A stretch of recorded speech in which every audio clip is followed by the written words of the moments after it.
Я проповедую еще раз сегодня на теме «Готов ли ты для благословения?» Готов ли ты для благословения? Насколько вы готовы для благословения? Мы все хотим, чтобы Бог благословил нас. Кто больной, хочет, чтобы Бог дал ему здоровье. Кто слаб, хочет, чтобы Господь его укрепил. Кто не женат, хочет, чтобы Бог ему дал супругу. Но, дорогие друзья, позвольте мне вам сказать, что благословение, как оно может принести благо, так оно и может принести разрушение, если мы не будем подготовлены к нему. Благословение может принести благо нам, когда мы к нему готовы. Но когда мы не готовы к благословению, это может принести беду нам. Вы, наверное, в курсе, что самое высокое уровень только в этом году, в прошлом году, обгоняла Голливуд, обгоняла и Япония обгоняла. Самое большое уровень самоубийства в мире в Голливуде всегда было, каждый год. Но в этом прошлом году Япония выскочила выше. Самое большое уровень самоубийства. Люди больше всего убивают себя. А вы знаете, кто это, который убивает себя? Это люди, которые состоялись, вроде бы. Люди, которые уже имеют имя, но без веры, без Бога в сердце. И что это значит? А многие из нас, которые здесь на Украине пока живем, мы мечтаем быть на месте голливудских звезд. Многие из нас, мы хотим быть как звезды Голливуда. Многие из нас, мы хотим быть богатыми, влиятельными. Мы хотим, чтобы на нас обращали внимание. Но почему так происходит, что именно эти люди, которые достигли то, о чем мы мечтаем, именно они больше всего заканчивают жизнь самоубийством? А очень просто. Потому что у них есть этот успех, но они к нему не были по Слову Божьему подготовленными.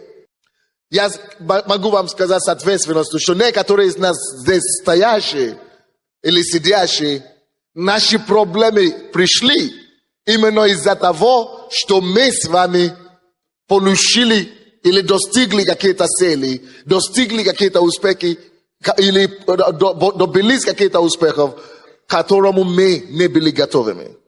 Некоторые из нас, сидящие здесь, ваши проблемы начались именно когда вы женились.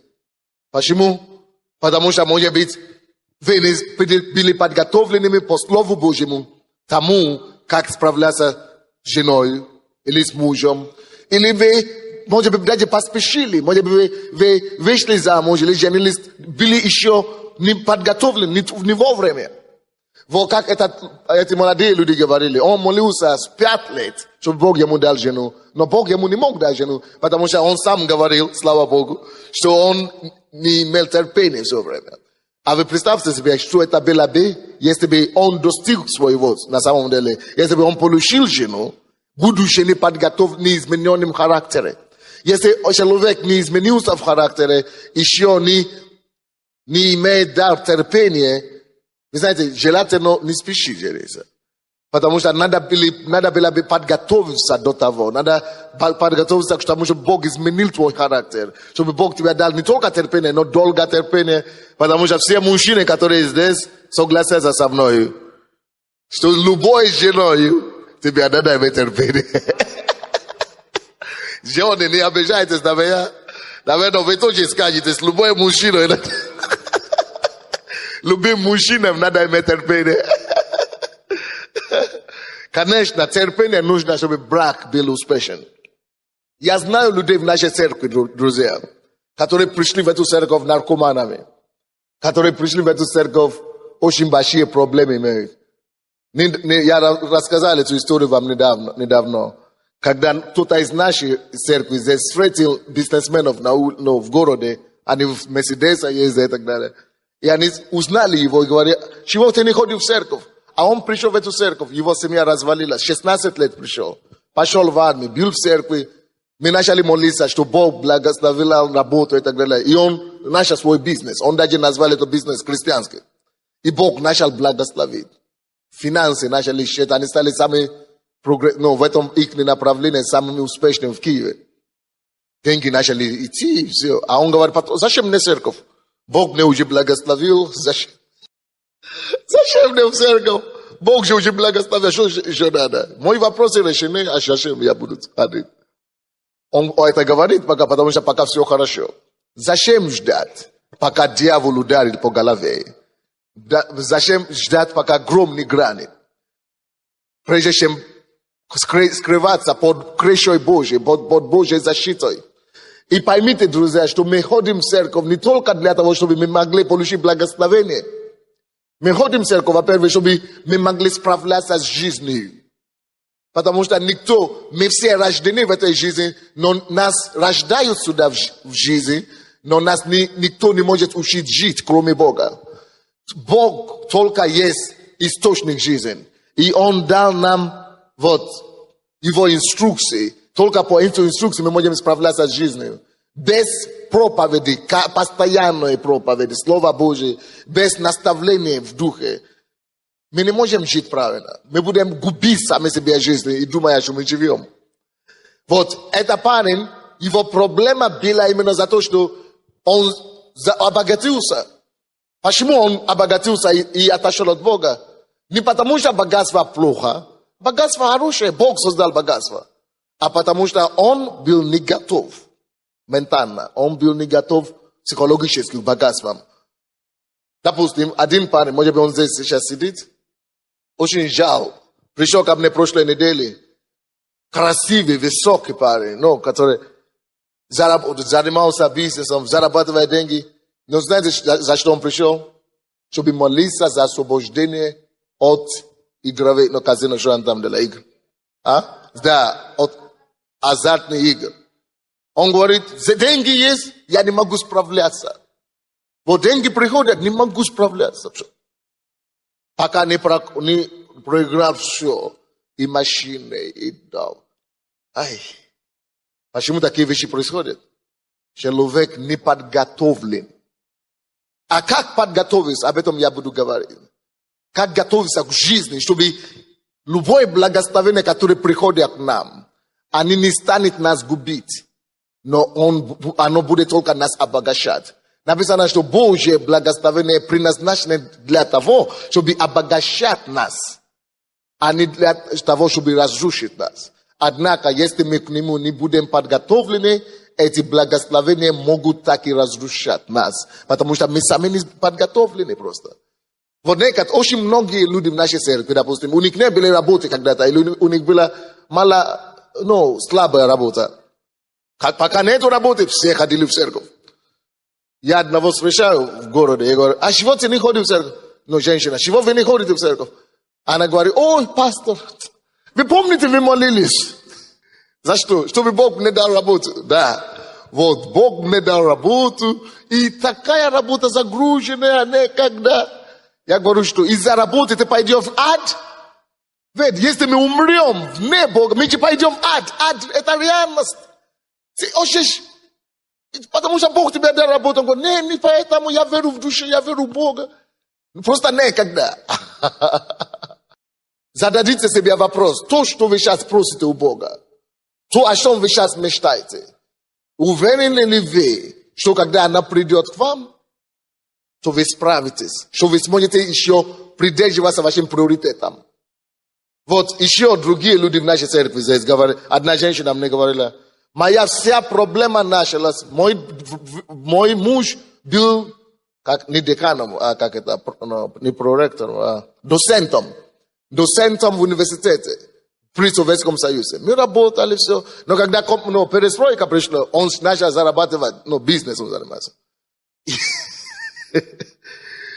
И когда он начал уже деньги зарабатывать, он говорил, это стало несолидным. Он сам говорит, они уже с женой теперь входят в церковь. Они ходят, и он говорит, это стало несолидно. Я всегда любил жену, говорит. Но это стало несолидно в моей компании. Просто с женой ходить на встречи. Или на... Он говорит, несолидно стало. Как это с женой? Все смеются надо мной, говорит. Он говорит, поэтому я, как и все, просто завел себе, молодую, девушку, любовницу, короче. Он говорит, потому что просто для престижа, для авторитета. Он говорит, но все их вопросы, все их проблемы, все их беда началась с этого времени. они начали терять детей своих. Дети начали гулять, потому что проклятие, грех приносит проклятие по-любому. Бог же благословил его этой работой, этим бизнесом. Класс, это Бог дал ему. Но почему он сорвался на эти любовницы? А потому что он не был подготовлен, не был защищенным Богом. Допустим, если бы он уже был защищенным Словом Божьим, Библия говорит нам, что не прелюбодействуй. Если это уже стало частью его жизни, он бы все равно знал, что, чтобы не говорили мои друзья, чтобы не говорили мое окружение, я знаю, что Слово Божье правильно. Я стою на Слово Божье, я живу правильно. Он бы уже был утвержден в этом Слове. И какие бы ни были давления, он бы не сорвался на это. И его семья бы не прошла через эти все боли и проклятия, которые они начали проходить. Вот, и это парень, который в казино зарабатывает деньги. Если бы он знал Слово Божие, что, слушай, написано, что никогда не влюбляйся в деньгах или в серебро. Серебро коварное и золото погубно. Если ты влюбишься в них, они тебя уничтожат. Деньги – это всего лишь средства. Золото, финансы – это всего лишь оружие или инструмент. Это всего лишь средства, которые мы используем, чтобы решать вопросы.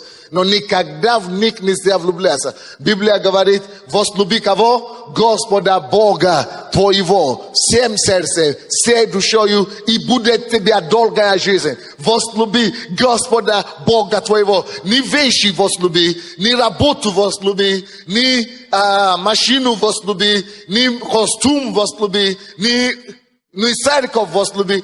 Бога.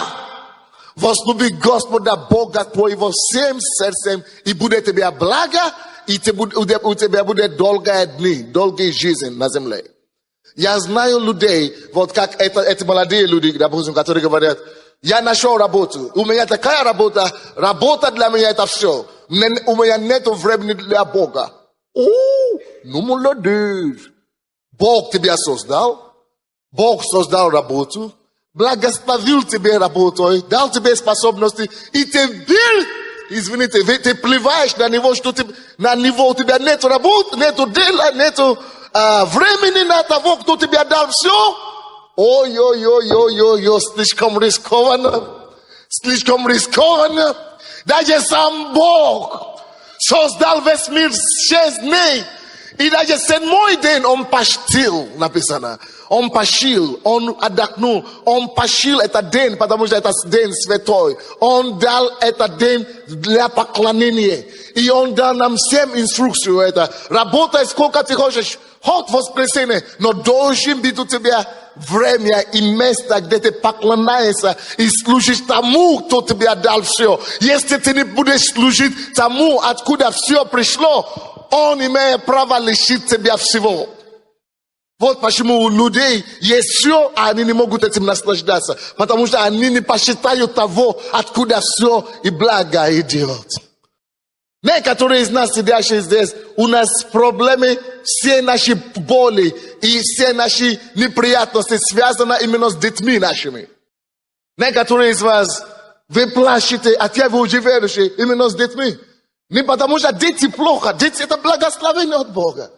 Но вы плачете за детей, потому что вам не удалось этих детей наставить на пути правды. Написано, что наставьте детей на пути правды, когда они маленькие, и когда они вырастут, они не отойдут от него.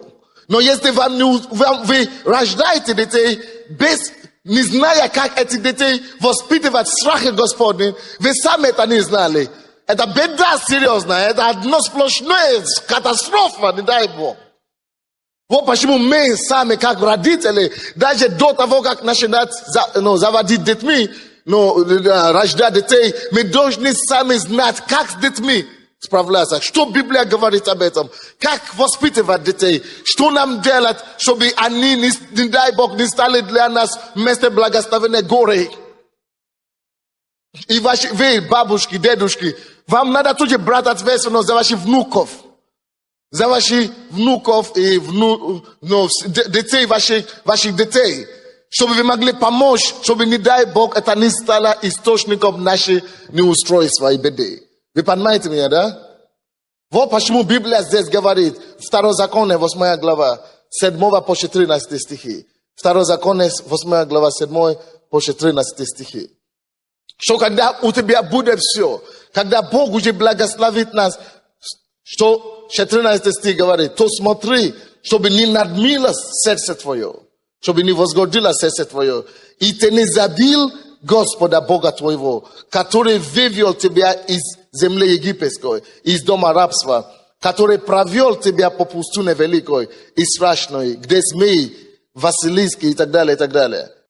18 стих написано, 17 стих. И чтобы ты не сказал в сердце твоем, моя сила и крепость руки моей приобрели мне богатство сие. Видите, что происходит? Бог говорит, вы будьте осторожны.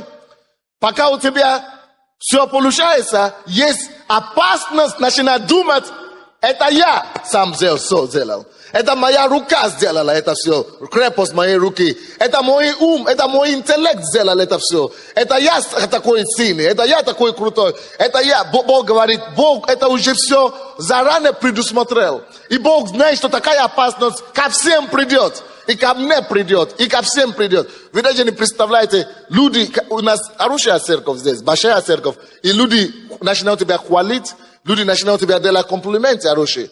Ничего плохого с комплиментом нет. Но иногда, когда ты начинаешь слышать это все, приятно тебе. И если ты не подготовленный смирением, если ты не сокрушен Богом, ты начинаешь думать, это я такой, это я построил такую церковь. Но это ко мне все люди приходят. Это я такой большой. Все. Написано, что падение приходит. Как там написано? Гордость предшествует падение. Гордость предшествует падение. Если это уже гордость, тщеславие начинает приходить, хочешь, не хочешь, упадешь. Может быть, в направлении церкви. Может быть, церковь еще будет большая. Но я знаю одного пастора, который мне так и сказал. Он сказал, пастор Сандей, никто не знает. Ко мне приходят тысячи людей. Я им рассказываю.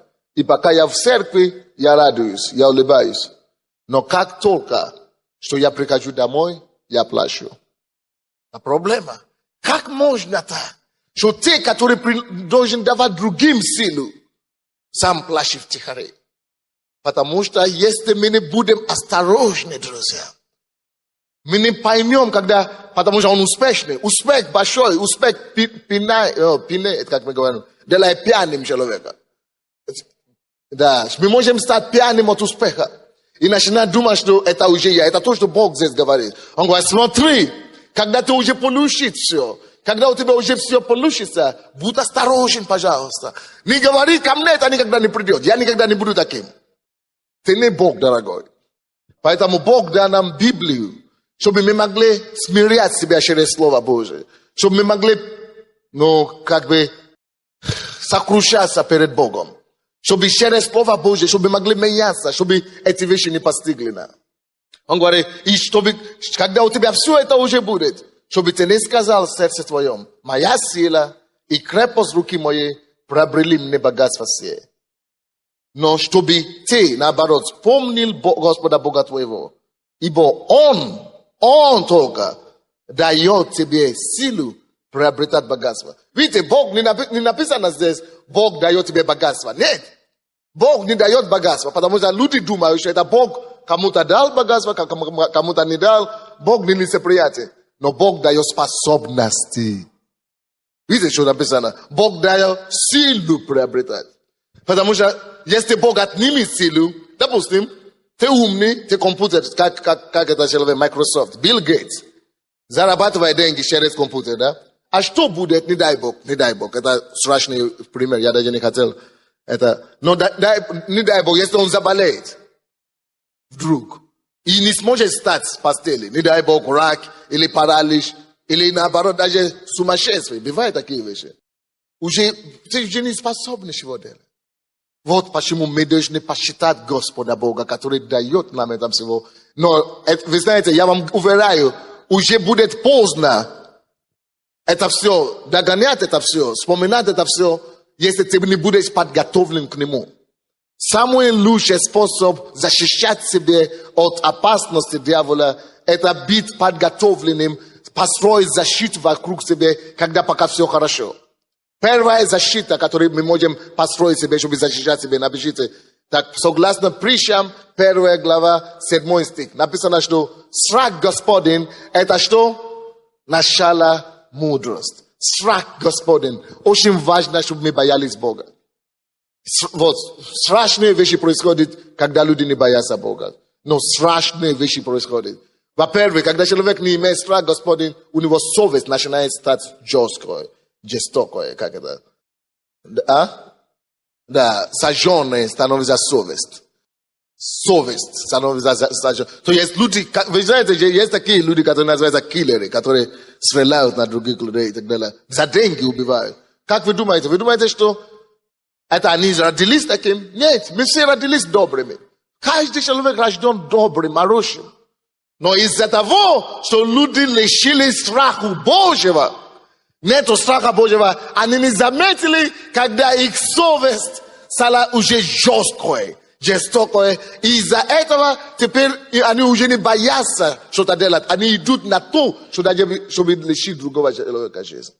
Потому что совесть сожженная. Но есть другие примеры. Воры тоже. Люди, которые крадут у других людей вещи. Вы думаете, что это потому, что они родились ворами? Это потому, что они не имеют страх Божий. Они берут то, что им не принадлежит. Это проблема серьезная. Это потому, что сожженная совесть. Братья и сестры, если у вас будет страх Божий, написано, страх Божий, она сохраняет человека по пути жизни. Страх Божий, она поправляет человека и хранит его по пути жизни. Но там, где нет страха Божьего, ты будешь идти против совести. А когда ты идешь против совести, ты отходишь от пути жизни. Совесть – это как барометр, который тебя направляет и тебя держит, чтобы идти по компас, который тебя держит по пути жизни.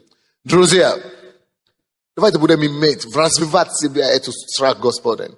И я вам скажу, если человек не слушает Слово Божие, человек не откуда вам ощущает совесть. А если совесть не ощущается, все, оно ожесточается. Вот почему мы должны слушать Слово Божие, читать Библию сами и молиться, и общаться с Богом, чтобы Господь обновлял нашу совесть. Я помню, когда я пришел к Богу, до того, как я пришел к Богу, я как все. Мне было 19 лет, а у меня были братья, 2 брата и 1 сестра. Мои братья, они одни только и занимались. Они были отличниками в школе, в университете. И они постоянно возили девушек с собой. Девушки домой. Boyfriend, girlfriend. Это было так модно. И они мне всегда говорили, Sunday, ты учишься хорошо. Если ты будешь учиться хорошо, то блуд это ничего уже страшного. Ты гуляй, потому что ты должен чувствовать себе как-то. Короче, они психологию у них абсолютно перевернута. И это вошло в мою голову здесь. Поэтому я тоже уже 19 лет, я уже успел boyfriend, girlfriend. Если ты не имеешь girlfriend или boyfriend, ты не крутой. Это проблема была. Now, когда я покаялся, к чему я веду? Вы даже не представляете, как моя совесть начала меня мучить за то, что я это делал. Я-то знал, что я обманул людей, я обманывали. Но ты говоришь человеку, я тебя люблю. Но на самом деле я не люблю, я только хотел пользоваться. Как все, да? Я не любил, не хотел жениться, я не 19 лет не готов. Но они тоже знали, я думаю, что все обманывают друг друга, пускай будет. И когда я пришел в церковь, каяться, моя совесть так замучила. Я говорю, Боже, как я мог такое делать? Вот, Слово Божие, Дух Божий, оно пришло, лишило мой дух. И я понял, потому что я жил все время без Слова Божия. И я даже не обращал на это внимание. Думал, что я просто живу как все. То есть, из-за того, что не было Слова Божия, мое сердце было ожесточено.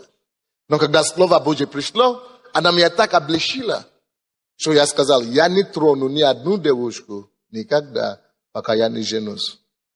И Бог мне помог. 8 лет. Я не трогал никого. И мои друзья говорят, ты что? Sunday мы тебя знаем, никогда не получится.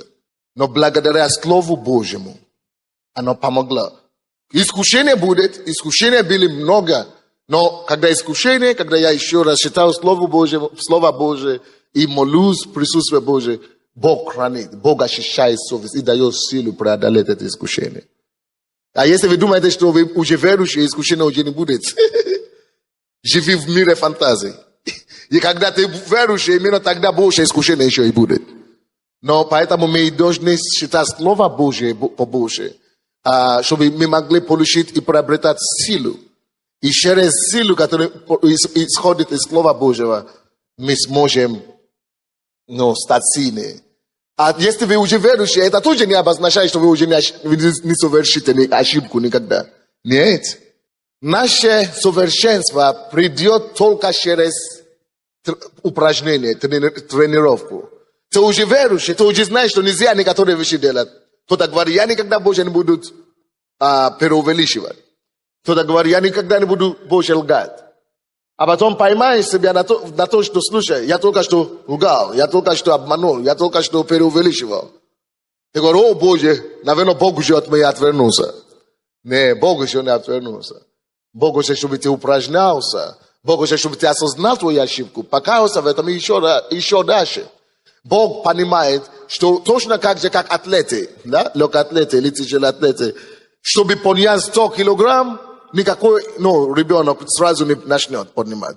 Но если он начинает упражняться, если он упражняется постоянно, то если сегодня он поднимает 50, то через какое-то время он сможет поднять 100 килограмм. Потому что он упражнялся, он уже стал сильнее, он может теперь справляться с этой задачей. Точно так же с нами.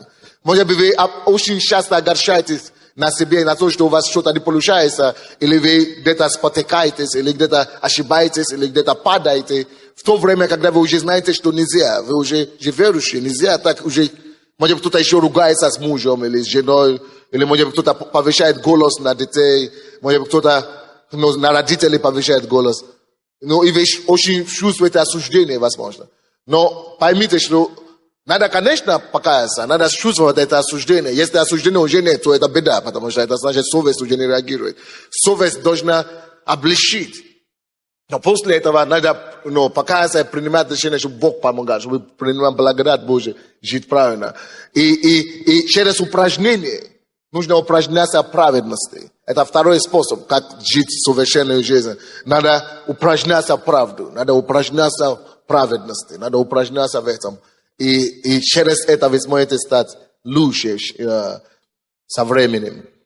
Следующий способ, самый эффективный способ, как жить праведную жизнь, как быть подготовлен к благословению, это через заповеди Божьи. Через заповеди. Написано, что все заповеди, которые я заповедую тебе сегодня, старайтесь исполнять, дабы вы были живы и размножались. Библия говорит, если мы будем исполнять заповеди, мы будем живы. Что такое заповеди? Напишите себе. Заповедь – это ключи жизни. Раньше я думал, что заповедь – это то, что меня ограничивает. Мешает мне жить, как хотелось бы. Почему нельзя красть? Почему нельзя блудить? Почему нельзя завидовать? Почему нельзя это самое делать? Хочется прорваться, и оказывается, эти вещи тебе уничтожат. Это я так думал, когда мне было 15 лет, 16. Сейчас я уже понял. Заповедь, Бог создал жизнь. Это то же самое, как, допустим, вот как этот микрофон или что-нибудь. Или сумку вашу, да? Написано, не подведи, не поднеси к огню. Огню опасно. А ты сказал, какая разница? Ты зажег себе огонь, керосином облил, да? И полил его. Скажите, этот микрофон будет работать завтра? Будет работать завтра или не будет? Конечно, не будет работать. То же самое, как Бог. Есть инструкция. Бог есть автор жизни. Бог создал жизнь. Бог знает, что вредно для этой жизни. Бог знает, что опасно для твоей жизни. Ты это не знаешь, ты думаешь, ты просто экспериментируешь на свои ошибки, накопляешь, шишки. А Бог говорит, не надо накоплять эти шишки. Зачем тебе эти шишки? Слушай, только послушайся, то, что я говорю, я же уже это все знаю. Я-то автор жизни. Я тебе уже сказал, вот это вредно будет, вот это вредно будет. Вот живи так. Если ты будешь сохранять заповеди, ты будешь жить. Написано, которые сохраняют заповеди, будут жить. Если вы будете хранить заповеди Божьи, вы будете жить. Получается, что жизнь, само собой, не приходит к людям. И не все, которые вы видите, что ходят, они живут по-настоящему достойную жизнь. Они не живут, не все живут, все существуют, но мало кто умеет жить. Жить можно только уметь, если мы уже будем жить по заповедям. Заповеди позволяют нам жить. Они храняют нас по пути жизни. Они знают, что вредно нам. Допустим, Библия говорит, в твое тело, наше тело есть храм Бога живого. Он говорит, это дом, где я живу. Если кто разорит храм мой, тело, того я покару. А ты взял сигарету и начинаешь курить. Или взял водку и начинаешь пить. Ты разоряешь чего? Храм. А что Бог сказал? Если кто будет разорять храм тела его, то и того я накажу. Того я что? Покару. Того я накажу. А вы говорите, это же мое тело. Это же моя жизнь. Сколько я хочу, то сколько я буду курить. Сколько я хочу, сколько я буду пить. Молодец. Потом, что случилось? Говорят, рак легкий. Говорят, рак легкий. Говорят, рак легкий. Потом все начинают жалеть, молиться.